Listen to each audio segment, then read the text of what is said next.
बाळापूर तालुक्यातील अधुरा गावातील विद्यामंदिर प्राथमिक शाळेत माजी विद्यार्थी श्याम गजानन ठोकणे यांनी शाळेला टेबल बेंच संच दान करून विद्यार्थ्यांसाठी पुस्तक वाचनाची सुविधा उपलब्ध करून दिली। या उपक्रमामुळे शाळेतील विद्यार्थ्यांना बसून अभ्यास आणि वाचन करण्यासाठी मोठी मदत होणार आहे।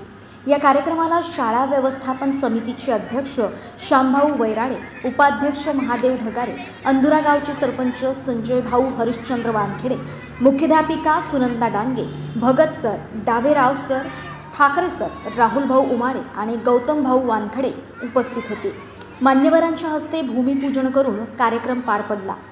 विद्यामंदिर शाळेचे सर्व शिक्षक आणि कर्मचारी मोठ्या संख्येने उपस्थित राहून कार्यक्रम उत्साहात साजरा करण्यात आला।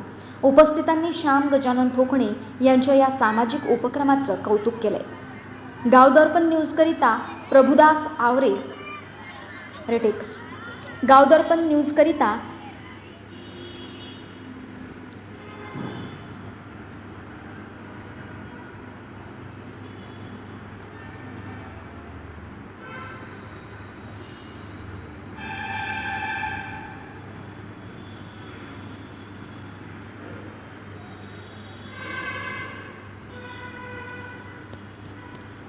गावदर्पण न्यूज करिता प्रभुदास आवारे, अधुरा।